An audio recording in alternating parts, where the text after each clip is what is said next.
Good morning students, welcome in my classes. Students, आज का जो वीडियो है ये 12th क्लास के बच्चों के लिए है। 12th क्लास के बच्चे जिनका अभी एग्ज़ाम है अगले महीने या 15 मार्च से या 15 फरवरी से, जब भी एग्ज़ाम है तो इंग्लिश की ये क्लासेस है। इस क्लास में आपका जो इंग्लिश का सिलेबस प्रोवाइड करवाया गया है बोर्ड के द्वारा, उसके अंदर 2 मार्क्स के लिए एक टॉपिक आपसे पूछा जाता है, एक सिंपल सा टॉपिक जिसका नाम है प्रपोजिशन।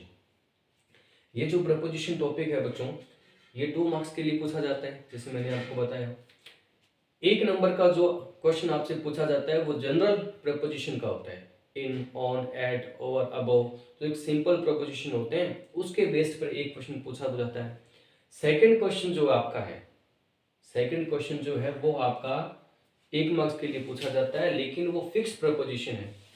नंबर तो उसका एक ही है। कहने में या सुनने में लगता है कि जैसे 1 नंबर का है तो इससे गुरुजी कौन सा ज़्यादा हो जाएगा, लेकिन जो बच्चा 95 प्लस मार्क्स या 98 99 मार्क्स लाना चाह रहा है उसके लिए ये जो 1 नंबर है अपने आप में बहुत ही वैल्यू रखता है। प्यारे बच्चों, प्यारे बच्चों, हमारे सामने कुछ प्रपोजिशन रखी गई है या कुछ ऐसे शब्द रखे गए हैं, कुछ ऐसी वर्ब रखी गई है जिनके साथ में कुछ प्रपोजिशन फिक्स होती है।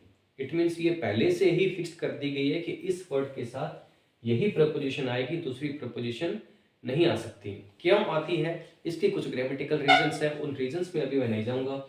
अभी मेरा मोटो जो है इस वीडियो को बनाने का ये इतना ही है कि मैं आपको कुछ लिस्ट या कुछ वर्ड्स प्रोवाइड करवा सकूं जो एग्जाम में अक्सर पूछे जाते हैं। ये वो वर्ड्स है जो एग्जाम में हर साल पूछे जाते हैं, और यहाँ से प्रोबेबिलिटी है कि अगर आप इनको देख लेते हो, ये वीडियो और अगला वीडियो, तो आपका जो 1 मार्क्स है वो कंप्लीट आप ऑब्टेन कर सकते हो यहाँ से। तो आगे अपने इस वीडियो को स्टार्ट करते हैं। इस जो मैंने कंटेंट लिखा है इसको अपना पढ़ना स्टार्ट करते हैं। तो पहले सबसे पहले जो फिक्स प्रोपोजिशन लिखी गई है जिसका नाम है फॉन्ट ऑफ। फॉन्ट एक वर्ब होती है जिसका मीन्स होता है शौक होना, शौकीन होना किसी चीज़ का। आप किसी भी चीज़ के शौकीन हो सकते हो, खाने के, पीने के, खेलने के, पढ़ाई के। फॉन्ट ऑफ, तो फॉन्ट के साथ में जो ऑफ प्रपोजिशन है ये अपने आप में फिक्स है, फॉन्ट ऑफ। जैसे कि सेंटेंस आपके सामने लिखा गया है, she is fond of singing. She is fond of singing, it means उसको सिंगिंग करने का शौक है। आप सिंगिंग की जगह कुकिंग भी कर सकते हैं। She is fond of cooking, she is fond of gardening, she is fond of travelling. इस तरह से इसकी हॉबीज हम लोग चेंज भी कर सकते हैं। सो पहला जो वर्ड था हमारा, फिक्स प्रपोजिशन थी, वो थी fond of. She is fond of singing. Next one is absent from. अक्सर हम लोग लगा देते हैं absent in. सर वो बच्चा आज क्लास में एबसेंट है। Sir he is absent in the class. अगर वो एबसेंट है तो फिर वो in the class कैसे हो सकता है? तो absent from it means वो जो बच्चा है वो क्लास से एबसेंट है। तो डिपार्चर सेंस जब आती है तो डिपार्चर सेंस के लिए अपन फ्रॉम का यूज लगाते हैं, यूज करते हैं। तो absent from, like sentence is she was absent from class yesterday. कल वो क्लास से एबसेंट थी। डिपार्चर की सेंस है, क्लास में वो प्रेजेंस नहीं थी, इट मीन्स एबसेंट थी। एबसेंट के साथ फ्रॉम अपने आप में फिक्स है, यही आपको लगानी है। 3 नंबर पे फिक्स प्रोपोजिशन है हमारे सामने अकॉर्डिंग। अकॉर्डिंग टू, अकॉर्डिंग का मीन्स अनुसार, इसके अनुसार, मेरे अनुसार, आपके अनुसार, उनके अनुसार। According to, he works according to my advice. वह जो व्यक्ति है वो मेरी एडवाइस के अकॉर्डिंग काम करता है। He works according to my advice. Next one is beware of. Beware का मीन्स सावधान होना, किसी भी चीज से, खतरे से सावधान रहना। तो उसके लिए एक ऑफ प्रपोजिशन है, उसके साथ फिक्स्ड में लगाई जाती है, beware of. Please beware of dogs. आप अक्सर गेट्स के ऊपर जो डोर्स होते हैं घरों के सामने, वहां पर ये छोटा सा स्लोगन आपने जरूर देखा होगा, please beware of dogs. तो इसको आप देख सकते हैं, इस तरह से याद कर सकते हैं। अगला लिखा है डिपेंड अपॉन, सबसे जरूरी, सबसे जरूरी fix preposition depend upon. Depend का मीन्स किसी के ऊपर निर्भर होना, डिपेंड करना, निर्भर करना किसी ऊपर। डिपेंड अपॉन, इट्स डिपेंडेंट या इट्स डिपेंड अपॉन यू। कई बार हम लोग कह देते हैं भाई ये काम होगा या नहीं होगा, करना है क्या, तो अक्सर हम लोग सामने वाले को कहते हैं कि भाई आपके ऊपर डिपेंड करता है, इट्स डिपेंड्स अपॉन यू। तो डिपेंड्स के साथ में, डिपेंड के साथ अपन अपॉन लगा के चलते हैं। नेक्स्ट है केयर फॉर। केयर फॉर का मीन्स किसी की देखभाल करना या किसी की केयर करना, किसी के लिए चिंतित होना, उसकी कंसर्न लेना। Care for, David doesn't care for money. David जो है वो मनी के लिए, पैसे के लिए उसकी केयर नहीं करता है। तो केयर के साथ फॉर प्रपोजिशन अपने आप में फिक्स है, इसको अपन को लगा के चलना है। अगली प्रपोजिशन है कंपेयर विद। अक्सर हम लोग कहते हैं, सेंटेंस सुनते हैं एक फिक्स, एक थॉट की तरह, कोटेशन की तरह, don't compare your self with others. Don't compare your self with others. तो कंपेयर के साथ अपन विद प्रपोजिशन लगा के चलते हैं। तो लिखा हुआ है don't compare him with others. तो योर सेल्फ की जगह आप कोई और भी ऑब्जेक्ट लगा सकते हैं। आपने हिम कह दिया, आप इसमें यू भी कह सकते हैं। यू की जगह तो अपन को योर सेल्फ कहना पड़ेगा, क्योंकि वो रिफ्लेक्सिव केस हो जाएगा। हालांकि यहाँ यू नहीं है, पर यू अंडरस्टूड है। ये एक इम्पेरेटिव सेंटेंस है। जब आप किसी को इम्पेरेटिवली बात कहते हैं तो यू उसमें अपने आप में अंडरस्टूड होता है। तो यू कहने की बजाय हम लोग सीधा ही कह देते हैं don't compare your self with others. लेकिन यहाँ में योर सेल्फ की जगह मैंने हिम लिखा है। इट मीन्स आप उस व्यक्ति को किसी और के साथ कंपेयर मत करें। तो अपना समझने का मीन यही है कि अपन को ये बात याद रह जाए कि कंपेयर के साथ अपन विद प्रपोजिशन लगा के चलते हैं। ये फिक्स प्रपोजिशन की कैटेगरी में आता है। 8 नंबर पे लिखा हुआ है प्रेफर टू। ये सबसे अच्छा है, प्रेफर टू। प्रेफर का मतलब कोई चीज़ प्रेफर करना, प्रेफरेंस देना, महत्वता देना। आपके सामने दो चीज़ रखी हुई है, आप किसी एक को प्रेफरेंस दे रहे हो। आप अक्सर ऐसा कहते हो कि कॉफ़ी पीने के बजाय मैं चाय पीना प्रेफर करूँगा, या चाय पीने की बजाय मैं कॉफ़ी पीना प्रेफर करूँगा। तो प्रेफरेंस देना, अपनी अहमियत देना किसी चीज़ को, फर्स्ट रेट देना। Prefer to, like I say I have written a sentence for you here.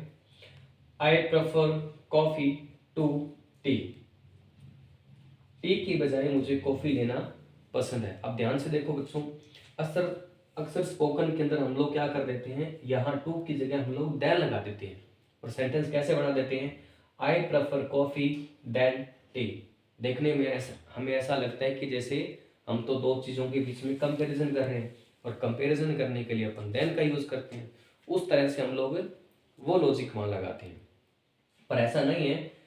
Prefer के साथ में जो टू प्रपोजिशन है वो फिक्स रहती है, इसीलिए अपने को ये नियम याद रखना है, ध्यान रखना है। तो प्रेफर, डिपेंड अपॉन, सबसे जरूरी। वैसे तो सारी जरूरी है, कुछ मैंने लिखे हैं यहाँ, लेकिन ये सबसे फेवरेट एग्जामिनेशन के हैं, हर साल वो पूछ ही लेता है एक आधे मार्क्स के लिए। नेक्स्ट है रिलाई ऑन। रिलाई ऑन का मीन्स किसी के ऊपर विश्वास करना। रिलाई का मीन्स विश्वास, रिलाई से शब्द बना है रिलायबल, रिलायंस, विश्वसनीयता। रिलाई ऑन, किसी के ऊपर विश्वास करना। She doesn't rely on her husband. तो एक महिला है यहाँ पर और वो अपने पति पर विश्वास नहीं करती है। बहुत ही शक्की टाइप की ये महिला है, अपने पति पर बिल्कुल भी इसको विश्वास नहीं है। हर बार 4 सवाल पूछना इसकी आदत है। तो इसने क्या कहा, she doesn't rely on her husband, उसको अपने पति पर विश्वास नहीं है। अगला सेंटेंस है, सॉरी सेंटेंस नहीं है ये, एक्चुअल में ये फिक्स प्रोपोजिशन है। मैं सेंटेंस बोल रहा हूँ, सेंटेंस तो इसके आगे लिखा हुआ है। Sentence two. अब ये सेंटेंस वैसे तो सेंटेंस ही है, पर वो सेंटेंस नहीं है जो आप लोग समझ रहे हैं। सेंटेंस का मीन्स आप ये समझते हैं कि सर सेंटेंस का मीन्स तो वाक्य होता है। आपने जो सामने लिखे है ये सेंटेंस है, बट ये सेंटेंस इसका मीन्स हो गया किसी को यहाँ सजा सुनाना। इस सेंटेंस का मीन्स किसी कैदी को सजा सुनाना, कोर्ट के द्वारा किसी को सेंटेंस कर देना। तो सेंटेंस का मीन सजा सुनाना। प्रिजनर, प्रिजनर वो आदमी जो कैदी होता है, जिसको पकड़ लिया जाता है, किसी क्रिमिनल, जो क्रिमिनल होता है जिसने कुछ कमिट किया होता है, एंटी सोशल होता है, उसको पकड़ लेते हैं और उसको जेल में डालते हैं। That is called a prisoner, कैदी। Prisoner was sentenced for 20 year. जो प्रिजनर था उसको 20 सालों के लिए कोर्ट के द्वारा सेंटेंस, सजा सुना दी गई और 20 साल तक उसको अब जेल में रहे। सेंटेंस टू, तो कहने का मीन्स ये है कि सेंटेंस के साथ अपन टू प्रपोजिशन लगाकर चलेंगे। नेक्स्ट 11 नंबर पे है हमारे सामने सफरिंग फ्रॉम। सफरिंग का मतलब वैसे तो सफ़र करना, किसी चीज़ से संघर्ष करना, स्ट्रगल करना, किसी चीज़ से जूझना। कोई आदमी बीमारियों से जूझ सकता है, प्रॉब्लम से जूझ सकता है, इमोशनली मेंटली एंग्जाइटी से जूझ सकता है, किसी भी तरह की सफरिंग हो सकती है। पैसे की कमी है वो भी एक सफरिंग हो सकती है। सफरिंग के साथ में फ्रॉम प्रपोजिशन अपन लगा के चलते हैं। जैसे मैंने एक सेंटेंस लिखा है, Mankirat is suffering from fever. Actually हम बचपन में लिखते भी थे, जब एप्लीकेशन वगैरह लिखते हैं तो उसके अंदर अपन लिखते हैं, sir please grant me leave for 1 day, I am suffering from fever, I am suffering from cold, इस तरह से मेंशन करते हैं। Mankirat is suffering from fever. Last one है सुपीरियर टू, ये भी एक अच्छा फिक्स प्रोपोजिशन है। सुपीरियर का मीन्स क्या हुआ? सुपीरियर का मतलब उत्तम होना, अच्छा होना, श्रेष्ठ होना, फर्स्ट ग्रेड होना। सुपीरियर टू, किसी की तुलना में सुपीरियर, बेटर होना। तो सुपीरियर को अगर आप सिनोनियम वर्ड छांटना चाहते हैं तो उसके लिए आप बेटर वर्ड को चूज कर सकते हैं। सुपीरियर टू, जैसे सेंटेंस लिखा है, your book is not superior to mine. तो सुपीरियर के साथ भी अपन टू प्रपोजिशन लगा के चले। Your book is not superior to mine, तो मेरी वाली बुक से आपकी जो बुक है वो ज़्यादा सुपीरियर नहीं है। इट मीन्स मेरी वाली जो बुक है वही सबसे अच्छी है, सबसे बेस्ट सेलिंग की है। तो एक बार फिर से इस पूरे जो 12 हमारे सामने फिक्स प्रोपोजिशन है इनको रिकैप्चुलेट करते हैं, वापस इनको याद करने की कोशिश करते हैं। आप मेरे बात रिपीट कर सकते हैं, जब मैं बोलूँ तो आप रिपीट करें, इससे आपको ये मेमोराइज हो जाएगा। तो फर्स्ट वन है फॉन्ड ऑफ। फॉन्ड ऑफ, शौकीन होना। एब्सेंट फ्रॉम, एब्सेंट फ्रॉम, अनुपस्थित होना। अकॉर्डिंग टू, अकॉर्डिंग टू के अनुसार, according to my advice you should not go there, according to.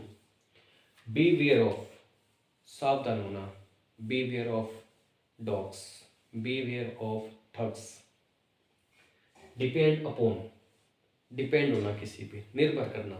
It's depends upon you, ये आप पे निर्भर करता है। केयर फॉर, परवाह करना। कंपेयर विद, तुलना करना। प्रेफर टू, प्रेफरेंस बताना। रिलाई ऑन, विश्वास करना। सेंटेंस टू, सजा सुनाना। सफरिंग फ्रॉम, पीड़ित होना, ग्रसित होना। सुपीरियर टू, किसी से बेटर होना। तो ये थे हमारे 12 फिक्स प्रपोजिशंस। आप इनको अगर मेमोराइज करते हैं, रिवीजन में लेते हैं, लिख कर 1-2 बार प्रैक्टिस करते हैं तो डेफिनेटली आपको इसका बेनिफिट मिलेगा। आपके एग्ज़ाम में इनमें से कोई ना कोई प्रपोजिशन ज़रूर आपको दिखेगा। कुछ और फिक्स प्रपोजिशन की जो लिस्ट है वो आपके सामने जल्दी ही पेश की जाएगी। नेक्स्ट वीडियो में मैं आपको कुछ और फिक्स प्रपोजिशन बताऊंगा ताकि आप अच्छे मार्क्स को ऑब्टेन कर सकें। और हमारे इस सीरीज़ के अंदर हम लोग लगातार 12th क्लास के जो वीडियोस है वो अपलोड करते रहेंगे। 12th क्लास का जितना भी कंटेंट है वो हम लोग कोशिश करेंगे कि हम लोग बाय एंड बाय उसको अपलोड करते जाएं और कुछ अच्छा कंटेंट आपको प्रोवाइड करवाएं। चलिए आज की क्लास के लिए इतना ही, धन्यवाद। हम मिलेंगे आपसे अगली क्लास में, तब तक शुभ रात्रि।